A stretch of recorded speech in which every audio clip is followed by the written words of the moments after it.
Осы таңда егерде сіз өмірден түңіліп, өмірдің мәнін жоғалтқан болсаңыз, жалғыздық кезіп жүрсеңіз, осы оқиға арқылы көп сұрақтарыңызға жауап алады деген үміттемін. Ақмарал, сенің жаңағы жеке куәлігіңді тыңдап, менің Құдайға келу себебі де сенің видеоларың арқылы болды. Сенің жеке куәлігің менің жүрегімде өте орын алды, жүрегімнен оттілік берді. Жаңа тағы YouTube каналың бар, Ақиқат жол деген. Сол жерде көбінесе енді көп куәліктер болды. Соның ішінде қазақтардың куәлігі прям жүрегіме қатты кіріп, өкіріп жыладым ғой сол куәліктерді естіпші. Сол куәліктер өте тоже себеп болады адамдарға жүрегіне тигізіп, Құдайдың қандай рақымшыл, Құдай бізді қалай, әр адамның тағдыры әртүрлі. Құдай сені ізденсең табады. Кейбіреуін жаңа түрмеден тапқандары бар, кейбіреуін жаңа ішіп жүрген жерінен тапқандары бар. Бұл өмірде ешкім оңай жолмен Құдайды таппайды. Ізденіс арқылы, қайда сен қолыңды жіберген кезде қайғыларда Құдай сені сол жерден суырып алып шығаратын кездер болады. Сол жаңағы Құдай деді ғой, Құдай әр адамға дарын берген, жүрегіне салған. Сол дарынды распознать ету үшін қалай Құдай саған дарын берді дегенді түсінуге болады. Ол жүрек арқылы ма, жүрекке сала ма, жаңа или басқа адамдар арқылы ма, соны сен өзіңнің жаңағы миссияңды Құдайдың адамдарына, балаларына қызмет етуді қалай өзің распознать еттің, сол туралы айтып берсең енді. Сен жаңа біріншіден рахмет, Мақпал, сенімен хабарласып, мені өзіңнің бағдарламаңа шақырған. Және сен мысалы Құдайдың алдында мен жасап жатқан жұмысымның жемісісің. Сен мен рухани менің жаңағы жасап жатқан Құдайға деген ісімнің жалғастырушысың. Мысалы соны көріп, сонымен бірге даже жұмыс істеген, оны өзі бір ерекше бақыт маған, ерекше мотивация. Сонымен ол миссияға келген себебі, ол қалай мен келдім, оның алдында жаңағы Құдай мені қалай тапты, жаңа сен айттың ғой, адам қиналған кезінде Құдайды іздеп, Құдай табады депші. Негізі Құдай мейірімді, шексіз махаббатқа толы Құдай болғаннан өзі махаббат. Бізді, негізі адамдарды, біздің жағдайымыз жақсы, керемет болып жүрген кезде тоқылдатады, негізі келеді. Бірақ біз әсіресе адам өмірі жақсы, бәрі күшті болып тұрған кезде онша Құдайды іздемейміз. И так бәрі жақсы. Бірақ уже қалған кезде бір проблемалар болып, қыстықтау болып, мынандай қысымдар болып, жанұяңда балаларыңмен бір жағдай болып жатқан кезде біз уже басқа ештеңе көмектеспегеннен кейін Құдайды іздеп кетеміз. Бірақ сондай Құдай ана кезде келмедің, так что мен саған қазір отвечать етпеймін демейді Құдай. Сонда да жүрегін ашып қабылдайды бізді. Тура сол менің жағдайымда болды. Жақсы кезінде, менде бәрі жақсы болып тұрған кезде Құдай әрине мені іздеді, жүрегімнің есігін тоқылдатты. Бірақ мен жас едім, әлі де жаспын, бірақ ол кезде совсем жас едім. Ойыңда түк жоқ, мана өмірде бәрін ал деп сөйтіп жаңағы жақсы жұмыс таптым. Ол кезде әдемі едім, енді қазірде әдемісің ол кезде көп поклонниктарым бар, жігіттерім бар, сөйтіп бір жігітке жолығам ғой мен жас кезімде. Сөйтіп жігітке жолығып, жаңа жігіт өліп, артынан жүгіріп, басымды айналдып, мен оған ғашық болып, сөйтіп бір жарым жылдан кейін ғана ашылды, оның оказывается әйелі, бала шағасы бар екен. Сол сәт мен біз енді қазақтар өте, жалғыз қазақтар емес, көп адамдар өздерінің қыздарын жақсы тәрбиелеуге тырысады, өзің сен күйеуге шыққанша ешкімге өзіңді ұстатпа, ешкімге сенбе деп сөйтіп үйретті мен де. Әке-шешем дұрыс тәрбиеледі негізі. Бірақ ондайдан енді ешкімде не застрахован. Сөйтіп жаңағы жігіт, ол кезде 24 жастамын, ол жігіт бірінші өмірімде енді серьезно болып тұрған отношения ғой, қарым-қатынас етіп, ол жігіт иностранец болды, басқа шет мемлекеттен болды. Сонымен көп историяларымда, өзімнің видеоларымда айтамын, мен ешқашан қазаққа тимеймін, маған қазақ ұнамайды деп жүріп сөйтіп. тигенім сол болды ғой. Сөйтіп соған иностранец болды, ол өте қатты мені жақсы көрді, қатты ухаживать етті, сөйтіп жаңағы шын мәнінде өмірімде бір принцип сап келді да. Сөйтіп ол көбісі қазір ойлауы мүмкін, ой негізі әйелі бар жігітті сразу біліп қоюға болады, немене топас болдым ба 1,5 жыл, оны білмей, шынымен білмедім, өйткені ол жігіт өзі Афганистаннан, мен Қазақстаннан, оның бірінші әйелі бала шағасымен Финляндияда тұрады. Ол менімен постоянно видеозвонокта мамасын көрсетеді, сәлем. Мен қашаған звондамасам да, ол Афганистанда тұрып атқаннан кейін жанында әйелі бала шағасы болманы. Біз постоянно видеозвоноктамыз, постоянно Дубайда келсеміз, Дубайға көшіріп алып кетті мені. И бір уақытта маған Финляндияда жұмыс шартымен барып келу керек деді, 2 аптаға. Мен де барам деп едім. Жоқ, ол жерде сен ішің пысады, сен бармай қой, мен өзім тез барып келем, бір жағдайлармен келем деді. Сөйтіп 2 аптаға кетті, сол 2 аптада бір түрлі болды бұл. Не трубканы алмайды, не звондамайды, бір түрлі мен звондасам трубкасын алмайды, интернет болмады дейді, Wi-Fi болмады дейді, сөйтіп сылтаулары көп болып кетті. Сол бір уақыттан кейін менде телефоныма ол кезде бір iCloud болды. Оның телефонда да, мен телефонда да, оның телефонына түскен суреттер менде шығады, мен телефонына түскен суреттер ода шығады. Сонда мен ол кезде білмеймін ғой. Ол бірінші рет маған iPhone-ды алып тұр, ол кезде iPhone қалай жұмыс істейтінін білмеймін. Мен суретке түсіре бергенмін, өзімде де бар, сөйтсем оның бәрі оказывается оның телефонына шығады екен, оны айтпаған. Сөйтіп ол өте ақылды, мынандай хитрый болды. Ол онша суретке түсірмейтін телефонына, бірақ бір күні мен телефоныма бір әйел бала шағасымен суреттер шықты, түсінбедім, аурудың қалай мен телефонымда галереяда мынандай суреттер шығып қалды деп. Сөйтіп, в общем, ұзын сөздің қысқасы не керек? Оказалось, что ол соның әйелі екен, бала шағасы екен, соларды көруге барды. Ол жылына 1 рет, жылына 2 рет барады, 1-2 жетіге ғана әйелін көруге. Ол кейін ашылды ғой, сөйтіп, Қазақстанға келді, менің інімнің тойы болды, сол тойға келіп, менің бүкіл үрім-бұтағымен танысып, әке-шешеммен, бүкіл туысқандармен танысып, мен ол кезде марқұм апам тіреді, сол кісі баталап кетті, еще мына жігіт ұнайды маған деп. Негізі өзі өте жақсы кісі ол жігіт, мен оны жаман деп тұрған жоқпын. Просто ол мұсылман болғаннан кейін оларда 2-3 әйел алуға болады ғой, енді сөйтіп ойлайды, иә. Сөйтіп ол мен өзім бір әйелім жасаймын деп ойлаған ғой. Сөйтіп ол мені исламға тартады, сен Құран, мен айтым, бармаймын мен исламға. Ол мені тартады, мен оны мында тартам, сөйтіп жүріп, ол оказывается ойлапты, мен бұны исламға алып келіп, өзім әйелім қалдырып алам деп. Сөйтіп, бірақ мен сол әйелі бала шағасы бар екен ашылғанда, сол сәт мені қатты сындырды. Прям сынып қалдым мен рухмандай, духым сынып қалдышы. Мен уже өз-өзімді датаво мынандай, болды, мен ешкімге керек емеспін. Мен енді мен өмір бойы жарым болады деп ойладым ғой, енді уже мен тұрмаймын дедім, сразу оның әйелі бала шағасы мен тұрмаймын, 2-ші бала әйелді боламын, 3-ші вообще білмеймін дедім. Сөйтіп екеуміз бүйтіп ажырасып кеттік. Ажырап кеттік, сосын сол моменттен бастап мен қатты депрессияға кірдім. Депрессияға кіріп, мен прям өз-өзіме қол жұмсағым келіп, мен қаттандай өз-өзімді лас, кір, енді ешкімге керегі жоқ деп сезіндім. Негізі ол шайтанның өтірігі болды да, мен соған сеніп, өз-өзіме прям қолымды бүйтіп сілтедім. Мен өз-өзіме былай крест қойдым да. Сол кезден бастап ішіп бастадым. Одан кейін білмеймін, ана ішімдегі жаранып, ішімдікпен андай забыться хотелось, өз-өзімді ұмытқым келіп, сөйтіп отвлекать етім келіп. Сөйтіп ішіп, ішкен сайын жаңағы өз-өзімді уже уважать етпей кеттім, өз-өзімді ешқалай бағаламай кеттім. Сосын ойладым, мен бұл кімге керекпін мен деп. Кімге керекпін мен.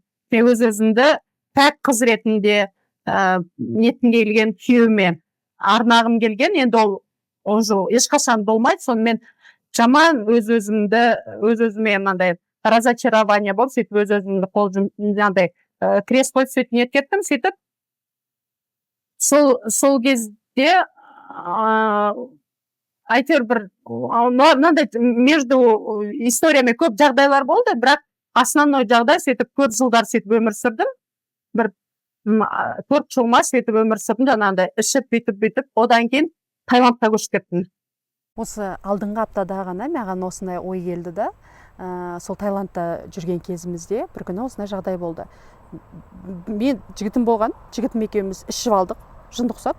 бір неге барып, содан кешкісін келе жатқан, кешкісін емес, ол жігітім жаңағы мотоцикл айдайтын да, мен мопедпен жүретін. Ол сол мені негізі үйреткен айдап мопедпен жүруді, сол қатты жүргізетін мотоциклді, страшный скоростьпен жүргізетін да. И жаңағы айттым ғой, Таиландта осындай құздар көп, жаңағындай серпантиндар көп. И сондай жермен бүйтіп прям резко бұрылып жүретін. И сөйтіп біз жаңағы кешкісін барамыз да, бір жерге барып ішіп аламыз, сөйтіп қыдырамыз, бүйтеміз, сөйтіп оның артына отырғам ғой, жаңағы мотоциклға бүйтіп арқасынан бүйтіп құшақтап алып, ұйықтап қалыппын. Представь, жаңағы мотоциклда маспын ғой, ұйықтап қалам да, ол жынға қандай айдайды. И сол кезде осы алдыңғы аптада ғана ойыма келді. Мен қалай сол кезде ұшып кетпеген мен мотоциклдан, спокойно ұшып кетуге болады. Ол жерден бар ғой, ондай скорость емес, даже анау просто бүйтіп дың деп бастаған кезде мен уже құлап қалуым керек еді негізінде. Қалай мені Құдай соған бүйтіп жабыстырып, соны ұстап тұрған мені ұшырмай. Мен ойлаймын да, сондай жаман сондай жағдайлар, нәрселер жасаған кезім көп болды, я. Қалай мен сол кезде ойлаймын да, неден қалай қорықпаған мен, неге мен солай күнәмен, Құдаймен даттаво ойнаған мен, соны айтам, Құдайдың мейірімі мені сөйтіп сақтап, қорғап, қоршап жүрген. Мысалшы, сол кезде мысалы көп адамдар бүйтіп айтады, ой, Ақмаралды құтқарды, мен де құтқара салады, ничего страшного. Ой, енді жаспыз ғой, бұл өмірде бәрін көру керек. Мен үйте салайын, ничего страшного, мен потом сөйтіп Құдайдан кешірім сұрай салам деп айтады. Өте үлкен қате, өте үлкен қате, өйткені сен білмейсің, сен шынымен де одан тірі қаласың ба, тірі қалмайсың ба. Мен мысалы қанша жастарды білемін, сондай тоже ішіп алып, рульға отырып, соғысып, сразу сол жерде момент қайтыс болып кеткен жастарды білемін. Мен, например, сол Таиландта, неге мен сол именно Таиландта қатты Құдайды іздеп бастадым, өйткені Таиландта мен көп деген өлім көрдім.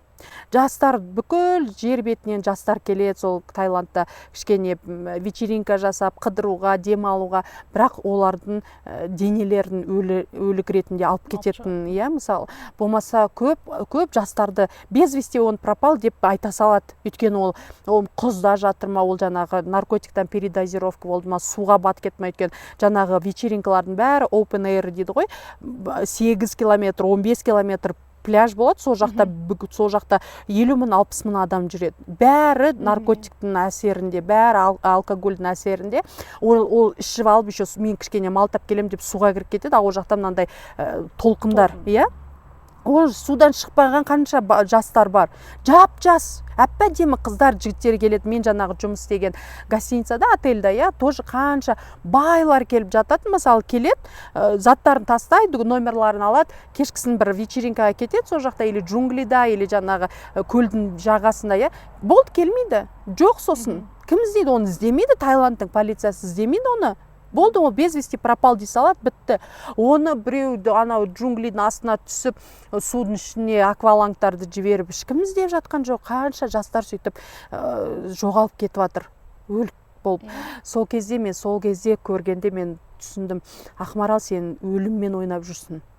Любой момент сен біз айтады ғой, шыбын жан деп айтады ғой, я. Любой уақытта, любой моментте сенің өмірің былай кесіле салады, бітті. Ана жақта уже мәңгілік. Не істейсің? Сен ол жақтан, ол жаның шығып кеткеннен сен еш қалай да Құдайға маған бір шанс берші деп айта алмайсың. Сол кезде мен түсіндім, мен қазір өлсем, осы Таиландта бітті, мен тозаққа кетем, мен 100% тозаққа кетем, мен ол жақтан уже ешкім шығара алмайды. Мен ол жақтан ешқандай взятка беріп шығара алмайсың, ешкімді жалынып шығара алмайсың, бітті, кетті жаның. Сол кезде мен қатты мынандай, бір жағынан қорқыныш та келді, бір жағынан қатты Исаны сағынып бастадым мен. Қатты, бірақ қауымға қатты ренжісім болса да, нем болса да, мен өткен ойладым ғой, сол кезінде қауымдан алған жарам, қауымдардың бәрі сондай деп ойладым, мен енді бармаспын қауымға деп ойладым, бірақ Исаны қатты сағынатын мен. Осы жақында бір қыздан мен тоже интервью алдым да, ол қызда тоже сондай жаман жағдайға тап болған ғой қауымда. Сол кезде ол бүйтіп шешіпті, осы последний мүмкіндік, Ақмаралмен кездесем, Ақмаралға осы болған жайды айтып берем, содан исламды қабылдаймын. мен мұсылман прям намазға жығылам, христиандармен вообще енді жолықпаспын деп сондай сөз айтқан. Менде тура сондай жағдай болды сол кезде Таиландта, қауымға енді аяғымды баспаспын деп. Сол кезде бірақ Иса өзінің мейірімімен, өзінің жаңағы добротасымен, ол мені бір жерге алып келді. Қауым, бірақ ол қауым сияқты көрінбейді. Кішкентай бір неде мынандай хижина сияқты Таиландта өзі бәрі ылғи сондай үйшіктер ғой. Сонда бір үйшік, бір кесем үлкен мынандай толықтау келген түрі деген нұр болып жанып тұршы. Әйел кісі отыр, күледі маған қарап. Соны мен айттым, мен осылай, мен осына кезінде сенуші болғам, қазір сенуші емеспін, қазір лағып жүрмін, қуып жүрмін, бірақ мен Исаны сағындым деп едім, күлді. Кел деп соны мен айттым, пастор бар ма дедім. Пасторларға қатты не болған менде мынандай жүрегім жабылып болып сенбейтін пасторларға. Сөйтіп едім, менмін деді. Соны мен айттым, сіз пастор, біз енді әйел пастор көрмеген ол өмірімде, әйел болмайды ғой пастор деп ойлайтын сол кезде. Қалай деп содан, жоқ сен бірақ мен пастор демеш, пожалуйста, мен атым Хелен дей бер, мен саған қалай көмектесе аламын деді ол кісі. Содан мен тұрдым да өзім жайымды айтып шықтым. Осылай кезінде мұсылман болдым, одан Исаны қабылдадым, одан қауымда қызмет еттім, одан осындай жағдайға тап болдым. Сөйтіп қатты жүрегім жабылып кет қалдым. Қазір мені күнәнің астында құл болып жүрмін күнәнің, бірақ қатты босағым келеді. Бірақ мен қауымдарға сенбеймін дедім. Сөйтіп едім. Мен сен жақсы түсінем деп, сол кісі арқылы Құдай маған көп махаббат көрсетті. Ол кісі маған, сен күнәңді таста, сен бүйт, сөйт деп, ешқандай үйреткен жоқ. Ол просто маған жанымда отырып, Құдайдың махаббатын берді. И ол маған просто әпке болды. Ол өз-өзім пастормын деп неткен жоқ. Мен служительмін, мен қызметшімін, мені тыңдандар, мені уважать етіңдер, мені почитать етіңдер, мені служить етіңдер. Онда ештеңе болған жоқ. Ол тек қана маған әпке болды. Әпке емес, даже прям рухани бір мамам сияқты болды. И мен ол енді жаным тартатын болды сол кісіге. Сөйтіп жұмыстан шыға салысымен мен мысалы ненің басында тұрсам, островтың ол кісі островтың басында тұратын. Дырылдатып мопедпен сол кісіге барам күнде кешкісін. Прям бара беретін. Ол кісі маған дұға ететін, сөзім айтатын, қатты тастағым келетін күнәлардан былай тойдым, мен тастағым келеді, мен көмектесінші деп ол маған жаңа дұға етеді. Сөйтіп Құдайдың махаббатын. И мен ол кісімен больше араласқан сайын, не құрылым көбірек мен ол кісімен араласқан сайын, сол құрылым күнән жасағым келмейді. Мен уже жаңағы достарым көп еді ғой мен деген общительная, бүкіл жерде достарым көп. И сол жаңағы Таиландта шақырады, ой, бүгін ана жақта вечеринка кел, ой, бүгін біз ана жақта виллу сняли кел, ой, ана жақта мынандай диджей келді деп. Мен уже тартпайды. Егер сол жаққа бұрын іздеп тұратын едім, жоқ, қаяқта тусовка бар, мен келем деп. Уже тартпайтын болды. И мен айттым, уже мен уақытым жоқ, не істеп кеттім, уақытым жоқ, мен ана жақта Хелен күтіп тұр. Хеленнің кім, басымды қатырмаңдар деп сол жүгіретін Хеленға. Жаным, жақсы көрем сол кісіні. Сөйтіп ол кісімен сөйтіп екеуміз күшті неттік та. Ылғи сонымен тусить ететін болдым, несін айтасың? И сол кісі арқылы мені Құдай өзіне қайтадан жабыстырды. И ол кісімен де осы жақында сөйлескен кезде ол айтады, Ақмарал, мен сол Таиландқа барып 2-3 жыл ма қызмет еттім деді, 2 жыл ма 3 жыл қызмет еттім. Түгімді деп бітірген жоқпын ғой деп ол кісі де өз-өзін нетіп отырды. Қазір қайтадан қайтты, ол Южный Африкадан. Сосын мен айттым, сіз өйтіп айтпаңыз дедім. Сіз еще қалай бітірдіңіз дедім. Сізді мен үшін жіберген сол Таиландқа Құдай әке дедім. Мен үшін дедім. Ал мен арқылы қазір қанша адам келіп жатыр, соның бәрі сіздің жемісіңіз дедім. Мен мамамның, конечно, дұға етті, қанша мен үшін воевать етті рухани өмірде, шайқасты. И сіздің тоже жемістеріңіз дедім. Өйткені егер сол жерде сіздің орныңызда басқа, мен айтам да, Құдай қандай дана, мудрый Құдай, ақылды Құдай ғой. Құдайға шүкір Құдайдың даналығына. Мысалы, ол жерде әйел емес еркек болғанда мен жүрегім ашылмайтын еді, мен бармайтын едім. Мен соны түсіндім. Егер ол жерде, мен енді қазір осы жерде еркектердің бәрі жаман, еркек пасторлардың бәрі дұрыс емес. Жоқ, мен қазір көп, мысалы, еркек пасторлар, ағаларым, например, көп бар, мен қатты уважать ететін, почитать ететін, бірге қызмет ететін, қатты жақсы көрем. Просто сол моментте мен именно еркек пастор арқылы не алдым да, жүрегіңе дақ дақ алдым да, содан кейін бәрін сондай деп ойлайсың ғой. Сол себептен мен Құдайды айтамын да, қандай Құдай керемет, сол жерде әйелді әкеп қойған. И еще әйелді әкеп қоймақ тұрғаннан бұрын менен басқа ешкім болмады сол жерде. И ол кісі маған ғана сосредоточиться етіп, маған ғана қызмет етті. Егер осы жерде көп адам болса, мен тоже айта алмайтын едім көп заттарымды. И ол кісі көп уақытын мен үшін ғана бөліп, мен бүгін мен боспын, и мен ол кісі, ол кісі шыныдай, дәу семіз онда үлкен кісі ғой, мынандай суретін қойып қойдым мына жерге.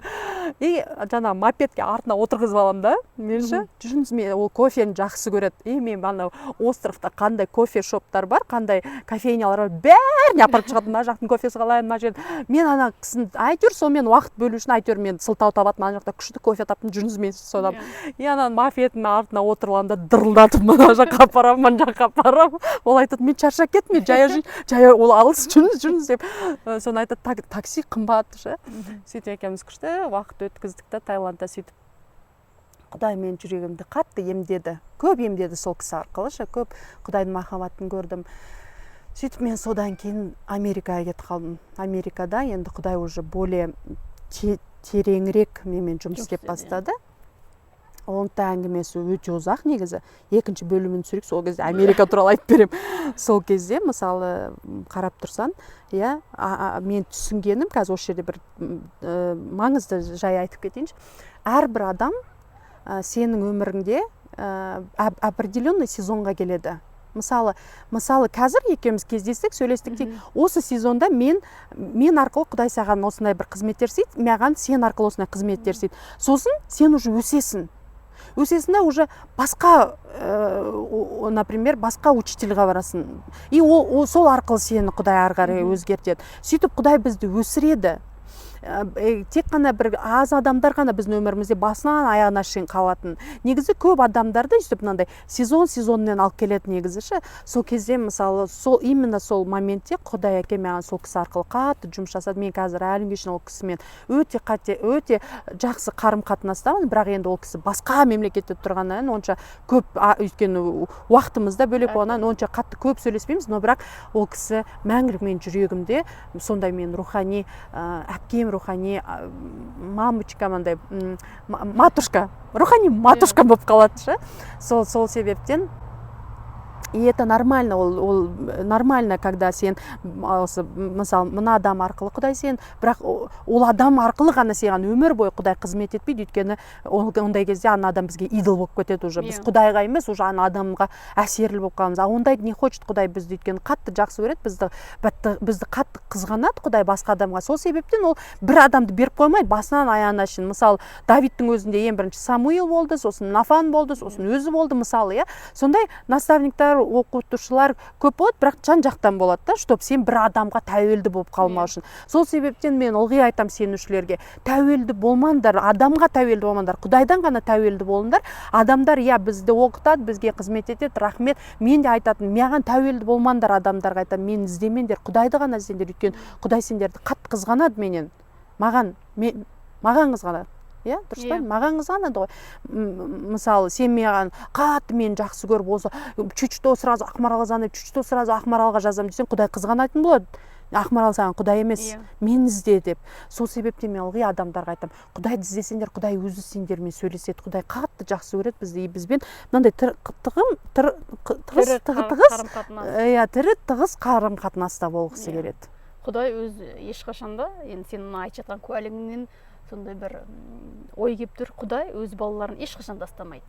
Қандай жағдай болса да, жаңағы өз адамдар арқылы қызмет істейді ғой Құдай. Жаңағы сені маған бір қызметің керек болып тұр, сол арқылы екеумізді кездестіріп, мен сені YouTube арқылы сен маған алыс адам болдың. Мен үшін, мен сені YouTube'тан қарап, мен Құдайға айтамын, Құдай, мына қызыңмен мен кездесіп сөйлескім келеді деймін. Егер ол Құдайдың волясы болса, Құдай кездестіреді. Міне Құдайға шүкір, Құдай бізді кездестіріп, халыққа қызмет етсін деп. Мына жерде мен енді нацияға бөлмейді Құдай, бірақ әр қазағым осыны естіп, әр жастар қазіргі болашақ ол жастардың қолында, жастар естіп бір үлгі Иә. алсын, дұрыс жолға түссін деп. И және шешенің дұғасы өте маңызды. Иә. Что шешелер әрқашан балаларына дұғада болу керек, күнделікті. Өйткені қазіргі біздің жастар мына дүниеде өте соблазн көп. Құдайдан әкететін жолдар әртүрлі. Сондықтан шеше дұрыс дұғада болса, біздің болашағымыз мықты болады деп ойлаймын, Құдайдың көмегімен. Өмірде көп қиындықтар көрсің, Ақмарал. Енді бұндай история екінің бірінде де бар деп ойлаймын, Когда сен сеніп, өзіңді сеніп, болашақ жарым деп ойлаған кезде, осындай жағдайлар болып тұрғанына, біз енді әйел қыз қауымы, сен тазалыққа сенесің, сен сенесің, сказкаға сенесің, өзің енді ертеге сенгендей боласың. Соның бәрін өткізіп, Құдай сені ешқашан тастамаған. Осындай жолдардан өтіп, өзіңнің қайтадан Құдай жолына түсіп, өзің миссияңды қалай таптың? Жаңа сен осы сұрақ қойдың ғой. Жаңа мен айттым ғой, Таиландта жаңағы кісі болды. Сол кісі арқылы мен көп махаббат қабылдадым да. Бірақ мен ондай кісі шыны керек. Мен бұрын қауымға бардым, қызмет еттім ғой. Бірақ дәл сол кісі сияқты адамды кездестірмеппін мен қауымда. Қауымда көп адамдарды кездестірдім, бүйтіп жаса, бүйтіп жасама, бүйтіп деп үйрететін адамды. Бірақ сені шын махаббатымен қабылдап, сені просто сен үшін жақсы көріп, мында безусловная любовь дейді ғой, сен қандайсың солай қабылдап, сенмен просто ешқандай несіз дружить етіп, сенмен мынандай сыйластықта болған адамдарды өте аз көрдім қауымдарда. Көбінесе қауымда әрбір сен үшін жанына жолай кетсен бір ақыл сынып, бір әңгіме айтып, сені үйреткенге дайын тұрады да. Сен бір нәрсеңді бір үйіңде болып жатқан жағдайында айтсаң, болмаса жаныңда или ойында болып жатқан жағдайда айтсаң, сразу соның тамырын іздеп, сен бүйткенде сөйткен, сен үйткеннен кейін ол осындай болды, сен бүйткеннен деп сразу үйрете кететін адамдар көп болды да. Бірақ просто сені былай тыңдап, сені поддерживать етіп, саған қол ұшын беріп, саған көмектесетін адамдар аз болды негізі. Сол себептен жаңағы Таиландтағы кісіні көргенде мен прям шынымен де Исаны сол кісі арқылы көрдім да. Ол кісі прям ақыл сынған жоқ, үйреткісі келген жоқ, мені воспитанияға алғысы келген жоқ. Ол просто мен қандаймын сондай қабылдап, мен просто уақыт өткізіп, мен дұға жасап, маған поддержка көрсетті, сөйтіп, Исамен 20-шы жылы кездестім. Сол кезде мен Иса Қазақстанға қайтадан орал деді. Қазақстанға келіп, мен не істеймін, қалай бастаймын дегенде, сол қыздарды көрсетті. Сен сияқты, мысалы, біреудің әйелімін деп жүрген тоқалдар бар. Тоқал емес, любовница ғой негізі. Сөйтіп, болмаса жаңағындай әйелі бар еркектермен жүрген қыздар көп, болмаса клубта жүрген қыздар көп, ішімдік жасап жүрген қыздар көп. Өз-өздеріне тоже крест қойып, оны мынандай халық, общество оларды бұзылған қыздар деп айтады. Бірақ оны мен бұзылған емес, олар қатты жарақат алған қыздар деп айтамын. Сонда мен сияқты жарақат, мен еще 10-шы класс оқып жүргенде такси сол кезде, помнишь, Яндекс деген программа жоқ? Көшеден ұстайтын едік қой такси. Сөйтіп мен бір күні көшеден қаладан үйге, ол кезде шаңырақтан қаланың сыртында, сол кезде такси ұстағанда, сол таксист мені үйге алып бара жатып, басқа жаққа бұрылып кетіп, мысалы насилие жасады, соның бәрі әсер етеді ғой. Сондай жағдайлардан өткеннен кейін қыздар сондай болып кетеді. Ешқандай қыз жақсы өмірден, кішкентай кезінен онда армандамайды. Мен сондай жезөкше болсам ғой, мен сондай еркектің любовницасы болсам ғой, любой қыз, мен принцесса болсам, принцқа үйленсем деп армандайды. Бірақ неге сондай көп қыздар сөйтіп клубта бітеді, жаңағындай неде бітеді? Өйткені олар сондай көп жағдай өткен бастарынан. Шайтан оларды сендіріп тастаған, сен болды, біттің, сен бұзылғансың, саған крест, саған ешкім керек емес, сен уже лассың, кірісің деп сендіріп тастаған. Мен де сол неге сендім да, сол кезде мен Құдай айтты, сен көмектесуің керексің сен сол қыздарға деп.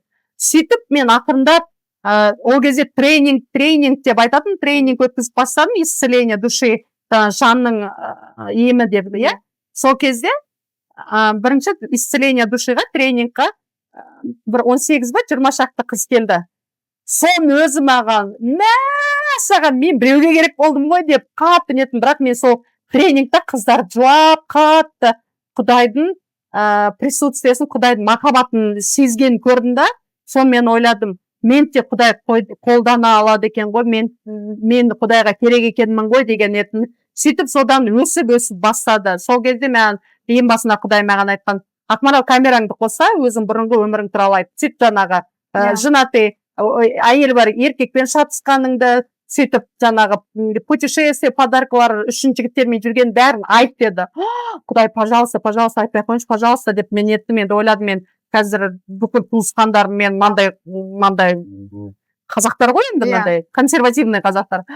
Өлтіреді олар, мен өлтірмесе де әке шешемді обал, пожалуйста, айтпай қойыңызшы дедім. Соны айтты, сен көмектеспесең кім көмектеседі деді. Соны айтты, айтам дедім. Бірақ, пожалуйста, өзің әке шешемді обал дедім да, солардың аттары ұятқа қалмасын деп. Бірақ өзің алшы өз қолына деп. Сөйтіп айттым, өзім ой историям бәрін айттым. Қыздар жасып бастады одан кейін маған. Мен тура сондай жағдайда не істеймін мен шыққым келеді, мынау токсичный отношениядан әйел бар, еркекте мен жаным ауырады, конечно, ол әйел звонады, тыныш деп мені тынышталдырып, болмаса әйел бар кезде маған звонып, мен өз-өзімді просто замена мынандай не деп білем ғой мен соны, бірақ шыққым келеді, шыға алмаймын, қалай не істеймін мен деген айтатын. Мені Иса шығады, сен де Иса шығарады. Исаны қабылда деп. Қанша қыздар Исаға келді сол видео арқылы, мысалшы. Сөйтіп ақырындап мен жаңағы Құдай маған осыны жаса, мынаны түсір, мынаны түсір деп жетеледі. И мен жаңағы ойладым, туысқандарым өлтіреді қазір менді, өлтірмесе де менді өсектейтін шығар деп. Сондайды күткен едім, мен бірақ Құдай әке до того мен наоборот сол ситуация арқылы жарылқатты, что мен тас күткен туысқандарым, олар наоборот маған келіп, Ақмарал, мы гордимся тобой. Біз не істейік, біз саған қалай көмектесе аламыз деп, наоборот, қол ұштарын беріп, еще больше Исаға келіп, Исаға қызмет етіп, это их вдохновило Исаға қызмет ету үшін. Солай сөйтіп ақырындап кішкенеден басталып, Құдай өсіріп, мені даже басқа шет мемлекеттер шақырып, нетіп атқанда, мені ма деп басында, ойбай, кіммін мен, ойбай, мен біреуге керекпін ба деп. Заттаба мен соны түсінгенім, просто саған Құдайға таза жүрегін, сенің послушаниең болса, мойынсынуың болса Құдайға, Құдай сені любой тесіктен шығарып, любой биіктікке көтеріледі. Бірақ мақсат ол биікке көтерілу емес, мақсат тек қана Құдай әке сенен не қалайды, соны істесең. И мен айтпақшы, Құдай айтты, ең бірінші өсиетім Құдай әкені сүй, жан тәніңмен, және жанындағы адамды сүй. Болды, басқа ештеңе керек емес Құдай әкеге. Вот сол біздің миссиямыз. Вот сен біреуге мысалы чай құйып бердің ба, сол қызмет. Сен біреуді машинамен ана жаққа апарып тастадың ба, сол қызмет. Сен біреуге барып көмектестің ба, продуктыңды алып бердің ба, сол қызмет, мысалшы. Содан басталды бәрі менде де. Ең басында анау бездомныйларды, үйлері жоқтарды тамақ бердік, анау жағдайлар жоқ, жесір әйелдерге жағдай. Сөйтіп андай ешкім көрмей тұрған заттар жасап, бірақ Құдай көріп тұрды оның бәрін. Соны жасап, Құдай еще больше нетті да, сон ана Библияда мынандай сөз бар ғой, малым будешь верен, большим благословлю деп. Кішкентайға сен берік болсаң, Құдай саған көп заттар береді. Бірақ сен мынандай кішкентай затқа берік болмасаң, верный болмасаң, бермейді Құдай саған. Мен сол үшін ана көп адамдарға айтамын, квартирада жүрген. Олар айтады, оғыш квартира ғой, мен үйім емес, жасағым келмейді, мен оны бояғым келмейді, мен оны тазалағым келмейді, мен өз үйім болғанда жасаймын. Бірақ мен айтамын, Құдай саған өз үйіңді бермейді, сен ана жерді тап-таза ұстамасаң. Сен сол жерде верный бол, сен ананы өз үйің ұқсатып, мынаны өзің жұмысың ретінде, мынау сен жұмысында компьютеріңді өзің компьютерің сияқты күтіп, баптап, мысалы бүкіл жерге верный болмасаң, Құдай саған өз затыңды бермейді. Айтшы. Вот сол үшін мен адамдарға айтамын, малым будешь верен, большим благословлю. Көп адамдар келеді маған, Ақмарал үйретші, мен YouTube жүргізуді үйрет, ананы үйрет, мынаны үйрет, сен айтамын. Сен кішкенеден баста, сен соны тиянақты істер, Иса айтады ғой, апостол Павел айтады ғой, өзінің хатында.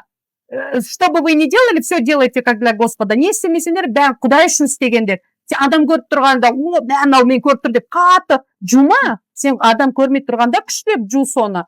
Адам көрмей тұрғанда соны тазала. Вот соны көрген, бақылаған Құдай сені көтереді. Бірақ қанша адамды көремін мен ше, өтірікші, бетке былай, артқа былайшы. Мынандай адам көріп тұрғанда бір духовный нетеді, адам көріп тұрғанда прям күшті, прям проповедовать етіп или библия оқып отқандай болады да, бірақ сен оны сезесің ғой, ол үйде ондай өмір сүрмейтін. Кейін олар келеді айтады, көмектесші, мен андай ютубымды жүргізуге или бүйтуге. Мен айтамын, жоқ деймін, рахмет, көмектеспеймін мен. Мен ондай 200 адамдарға көмектескім келмейді. Өйткені мен көріп тұрмын, сенің ниетің шынымен де Құдайға қызмет ету емес, шынымен Құдайды мадақтау емес, сенің ниетің өз-өзіңді көтеру. Сол себепті мен көп адамдарға не берем, отказ берем, осылай видео түсірейікші деген кезде ше. Өйткені Құдайды біз адамды можем вокруг пальца обвести. Көп адамды алдап кете аламыз. Мысалы ше, мені қанша адам алдап кетті, ойба, мен Құдай үшін жасағым келеді, бүйтем, қырам, жоям деген. Бірақ сен Құдайды ешқашан вокруг пальца не обведешь, Құдайды ешқашан сен алдай алмайсың. Құдай ана біздің жанымызда бүкіл түрін көріп тұр, ана мотивімізді көріп тұр. Сен қандай мотивпен істеп жатсың оны, например ше? Соны сөйтіп бастап, енді Құдайға шүкір қазір мен ойламаған жағдайлар жасап, мен ойламаған күтпеген жарылқауларды беріп, ойламаған деңгейге көтеріп, ол шынымен Құдайдың сөзі, ол рас, ол Құдай саған бір уәде берді ма, сен Құдайға верный болсаң, Құдай өзінің сөзін орындайды ылғи да. Просто бізге Құдайға шын жүрекпен, таза жүрекпен верный болу керекпіз. Ақмарал, осы бүгінгі берген сұхбатыңа, қызметіңе мыңда бір алғыс, Құдайға мыңда бір алғыс. Алдында да айтқанымдай, сені ютубтан көріп, осы қызбен кездесу бір арман болған енді, Құдайдың жолында жүрген. Енді Қазақстан бойынша деп айта аламын, осылай ашық Исаны проповедовать еткен ютубтан, ашық интернет арқылы сен деп білем, басқаларда барша, бірақ та сені көрген кезде, что сен киелі рух Құдай саған бергені көрініп тұр. Осылай мен де осылай Құдайдың сөзін интернет арқылы жеткізгім келдім. Осы бүгінгі сұхбатыңа рахмет, жаңа қызмет еттім келгенде жүрек, Құдай сенің жүрегіңді көріп тұр дегендей, осы Ақмарал бүгін бізге даже өзінің осы съемкама камерасын, микрофонын бергеніңе өте рахметпін. Рахметімді айтқым келеді. Құдай сені жарылқасын, нұрын, шапағатын жаудырсын, армандаған, аңсаған армандарыңды орындасын, өзінің сверхъестественный чудосын көрсетті деп. Рахмет. Амин.